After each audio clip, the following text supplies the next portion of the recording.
Budget 2026, le gouvernement annonce qu'il faut aller chercher 40 à 50 milliards dans les poches des Français. Mais vous avez raison, restons là sans rien faire et sans rien dire, tout va bien dans le meilleur des mondes. Alors, première proposition du gouvernement, il faut taper sur les retraités. Ils ont dit les retraités sont des privilégiés. Vous avez bien entendu. Il y en a qui vont sauter de leur siège. Ils ont dit il faut arrêter d'augmenter les pensions de retraite, il faut même les diminuer. Non mais vous vous rendez compte? Je suis désolé de vous le dire. Hein. Moi je connais beaucoup de retraités, ils font qu'un seul repas par jour parce qu'ils sont dans une merde terrible. Alors me faire croire que les retraités c'est des milliardaires, faut peut-être arrêter de raconter des conneries. Et puis ceux qui gagnent bien leur vie à la retraite, c'est parce qu'ils ont travaillé avant. Donc on va quand même pas leur reprocher d'avoir travaillé pendant plus de 40 ans et aujourd'hui d'avoir des retraites. Mais c'est quoi ce délire là? Deuxième proposition du gouvernement, il faut augmenter les taxes. Ah bah oui, c'est vrai, j'y avais pas pensé. Bah on n'a pas assez de taxes en France. Ah, on n'est pas le pays du monde le plus taxé. Ah bah si, ah bah on va continuer. On va continuer de prendre l'argent dans les poches des Français. Alors ils sont très intelligents parce qu'ils disent, ne vous inquiétez pas, on va pas augmenter les impôts pour les Français. Par contre, on va augmenter les taxes. C'est encore pire. Oui, c'est encore pire.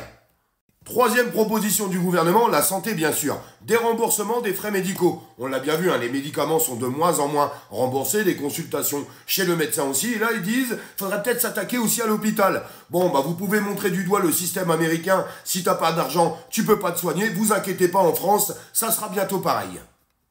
Et bien sûr, pour finir en beauté, ils expliquent qu'il faudrait une nouvelle réforme des retraites pour faire travailler les Français jusqu'à 70 ans. Mais tout va bien dans le meilleur des mondes. Par contre, j'ai pas entendu les économies que le gouvernement voudrait faire. Je sais pas, peut-être baisser les salaires des politiques, ça serait peut-être pas mal. Peut-être baisser aussi les salaires des députés, parce que ils se sont augmentés dernièrement. Ah mais par contre, ça va jamais dans l'autre sens. Donc il faut taper sur la tronche des Français, mais les politiques, on va jamais chercher d'argent. Peut-être sur les salaires des sénateurs aussi. Et puis, dans le même temps, on a donné combien à l'Union européenne cette année? 25 milliards d'euros. 25 milliards d'euros pour l'Union européenne. Mais vous avez raison, faut qu'on reste dans l'Europe, c'est super important l'Europe. Vive l'Europe! Non, non, vive le Frexit, excusez-moi. Et puis, il a fait quoi Macron? 3 milliards d'euros, c'est 8 derniers mois encore pour l'Ukraine. Putain, on est déjà à 30 milliards là. Rien que l'Union européenne, plus les chèques qu'il fait Emmanuel Macron à Zelensky, hein, son pote, ça fait déjà 30 milliards. Après, si on s'attaque un petit peu aux politiques, parce qu'ils sont grassement payés avec nos impôts, parce que c'est comme ça que ça se passe, on doit arriver déjà là dans les 40 milliards. Ah bah on cherchait combien? 40 milliards. Ça y est, on les a. Putain, on les a trouvés. Vous avez vu, les amis? On est quand même balèze. Hein. On est quand même bien plus fort que ces politiques. Hein. En 2 secondes, comme ça, en claquement de doigts, on a trouvé 40 milliards sortis de l'Union européenne. Et puis comme ça, ils vont peut-être arrêter de nous imposer leur délire, comme les ZFE, interdire les gens de pouvoir aller dans des centres-villes, interdire les gens de pouvoir aller travailler. Hein, parce qu'il faut peut-être une piqûre de rappel. Ça serait important pour certaines personnes. Donc sortis de l'Union européenne, on arrête de financer l'Ukraine, le pote à Zelensky, là, le pote à Macron, parce qu'il serait peut-être temps d'arrêter de déverser des milliards. Mais attention, hein, on peut aller chercher plus loin avec tout l'argent qui planque dans des paradis fiscaux. On peut y aller, hein, on peut vraiment y aller. Mais vous avez raison, mes amis, ne bougeons pas, restons là. Vaut mieux écouter ce mot qui résonne en ce moment, l'opposition contrôlée. Ben moi, je vais vous dire quelque chose. La seule opposition contrôlée que je vois en France, c'est ceux qui essayent de démonter d'autres personnes qui essayent de créer des mouvements. Parce que la personne qui crée un mouvement contre le gouvernement, c'est pas lui l'opposition contrôlée. L'opposition contrôlée, c'est celui qui essaye de démonter le mec qui est en train de créer un mouvement contre Macron. Ouais, ça, c'est de l'opposition contrôlée. Boum, en plein dedans. Là, on est dedans. Non, parce qu'il faudrait peut-être qu'on se réveille un petit peu. Je sais pas ce que vous en pensez. Ou on peut continuer de fermer notre bouche, hein, et puis d'accepter. On peut même baisser notre froc s'ils veulent. Non, mais allons-y, pourquoi pas? Baissons notre froc, après tout. Enfin, on en est là. Non, mais 40 à 50 milliards, retraités, santé, non, mais tout part en vrille. Et nous, on continue, je suis désolé de vous le dire. Je suis obligé d'être sincère avec vous. On continue de rien dire. Ben moi, j'ai pas envie de rien dire. J'ai pas envie de rien dire. Et puis même si je dois me retrouver tout seul devant une mairie à partir du 20 avril, eh bien j'irai tout seul. Et puis en fait, les vaillants, c'est ceux qui y ont été. Et ceux qui n'auront rien fait, ça sera eux les responsables. Je suis désolé de vous le dire. Ce serait peut-être temps qu'on montre notre voix, notre parole, qu'on s'exprime. Je sais pas, dites-moi. Ou alors on continue de rien dire. On peut continuer de se laisser faire. C'est comme vous voulez. Vous avez le droit, hein. Ben moi, j'ai pas envie de me taire. Est-ce que j'ai le droit? J'ai pas envie de me taire. J'en ai ras-le-bol de Macron. Et je pense qu'il est temps de se rassembler, de sortir, de se réunir, main dans la main, mais pas que contre la paix. Hein. Il n'y a pas que la paix. Alors oui, je veux pas de la guerre en Ukraine. Oui, je veux pas qu'on envoie des militaires en Ukraine, je suis d'accord avec vous. Mais j'en ai ras-le-bol qu'on tape sur la gueule des Français. J'en ai ras-le-bol. Maintenant, on tape sur les retraités, on tape sur les gens malades, on tape sur les travailleurs, on tape sur les gens en précarité, on tape sur les PME, on tape sur les artisans, on tape sur les commerçants. Puis après, on va taper sur qui? Sur nos gosses? Non mais quand est-ce que ça s'arrête tout ça? Quand est-ce que ça s'arrête? On laisse faire? Est-ce qu'on laisse faire? Je vous pose la question. Pouvoir d'achat, sécurité, on en est où là? On en est où, sincèrement? On en est où? Alors ouais, faut peut-être gueuler un petit peu plus. Il y a des gens qui me diront encore « Oh mais Olive, arrête de gueuler, merde !» Ah bah c'est vrai, je devrais vous dire mes chers amis, tout va bien dans le meilleur des mondes. Ce pays est formidable, ce gouvernement est formidable pour les Français, il est en train de les tordre en deux, ils vont tout vous prendre jusqu'au dernier centime, et puis bientôt vous n'aurez plus le droit de l'ouvrir. Oui, parce qu'aujourd'hui on en est là. Tous les dispositifs qui sont en train d'être mis en place, c'est pour qu'on se la ferme en fait, c'est pour qu'on ferme notre bouche. Monnaie numérique, tout ça c'est du crédit social. Le crédit social qui avance à grands pas. Bientôt on ne pourra même plus l'ouvrir.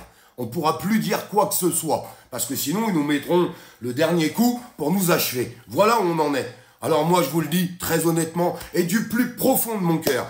Je vais arrêter d'écouter tous les gignolos qui racontent n'importe quoi sur les réseaux sociaux qui, eux, malheureusement, font partie de l'opposition contrôlée, puisque eux, ils cassent les mouvements contre ce gouvernement et contre Emmanuel Macron. Et je vais continuer d'avancer avec des personnes qui sont capables de réfléchir et de ne pas écouter bêtement ce que certains idiots sont capables de raconter. Je pense que le message est clair et que beaucoup de monde le comprendront. Et ben moi, j'ai envie d'avancer avec les personnes qu'on aura ras-le-bol, qu'on prenne tout l'argent des Français et puis bientôt l'argent de nos enfants. Parce que normalement, les parents, quand ils ont une réussite dans leur vie, c'est aussi pour aider leurs gosses après. Comment voulez-vous que les parents aident leurs gosses aujourd'hui? C'est pas possible. On est même obligé d'aider nos parents et grands-parents. Voilà où on en est aujourd'hui. Voilà le système où on va aujourd'hui. Ça vous plaît? Je vous pose cette question, répondez-moi dans les commentaires. N'oubliez pas de me mettre un petit like, un petit partage, un petit abonnement pour tous ceux qui veulent avancer dans la bonne alignée des choses. Dans la bonne alignée, c'est important ce que je vous dis. Hein. Je vous jure que c'est important. Parce que moi, quand je me balade dans la rue, j'entends tout le monde qui me dit quoi? On en a marre, on n'en peut plus, on n'en peut plus. Et tout le monde me répète la même chose. Ouais, mais Olive, rien ne bouge. Hein, mais quand il y a des gens qui essayent de lancer des trucs pour que ça bouge, on essaye de les détruire en 4000 en inventant des mensonges plus gros que jamais. Je suis désolé de vous le dire. Je suis désolé. Plus c'est gros, plus ça passe. C'est mon grand-père qui disait ça. Mon grand-père, il me répète, mais il disait, tu sais, Olive, plus c'est gros, plus ça passe. Ben moi, je vais continuer d'avancer avec les personnes qui veulent faire bouger les choses dans ce pays et certainement pas les gens qui sont en train d'essayer de casser certains mouvements. Il y a des gens qui lancent pour le 20 avril, super. Il y a des gens qui essayent de lancer pour le 1er mai, super. Il y a des gens qui essayent de lancer contre des journées sans achat parce que ça leur fait perdre beaucoup d'argent, super. Il y a des gens qui essayent de lancer stop carte bleue parce qu'à chaque fois qu'on paye par carte bleue, bah en fait on enrichit les banques. Il y a plein de gens qui n'ont pas encore compris ça, alors qu'il suffit juste d'utiliser de l'argent liquide, d'aller à son distributeur et de tirer de l'argent. Vous voyez, la résistance, ça commence par là, la vraie résistance. Et la vraie résistance, c'est pas un mec qui va chier à la gueule de quelqu'un qui monte un mouvement. Moi, je vous le dis, que ça plaise ou que ça plaise pas, je m'en fous, moi. Je m'en fous complètement. Moi, ce que je veux, c'est qu'on avance, mais qu'on avance vraiment, avec les bonnes personnes, parce que j'en ai ras-le-bol. Ça fait des années qu'eux, ils avancent au gouvernement, et nous, on est complètement absents, et il se passe rien. Alors, pour tous les gens que j'aime, tous les gens qui sont sur mes pages depuis des années, et qui me soutiennent, je peux vous faire qu'une seule promesse, c'est que je lâcherai rien et j'irai jusqu'au bout contre ce gouvernement. Et j'aurais aimé, et j'aimerais, qu'on arrive à le faire voler en éclats. Alors, les députés, ils sont en train de se réveiller. Apparemment, ils vont peut-être voter une motion de censure contre Bayrou et son gouvernement. Bah, il serait temps, les mecs. Hein. Il serait peut-être temps de vous réveiller parce que vous vivez un peu à Alice au pays des merveilles, ou alors on vous avait enfermé dans un congélateur. Je suis désolé de vous le dire, parce qu'il serait peut-être temps de le dégager. Surtout avec l'affaire Betaram et Bayrou, je comprends même pas comment ce mec peut être encore en poste aujourd'hui. Franchement, j'arrive même pas à comprendre. Bref, peut-être que c'est moi qui délire encore. Je vous embrasse.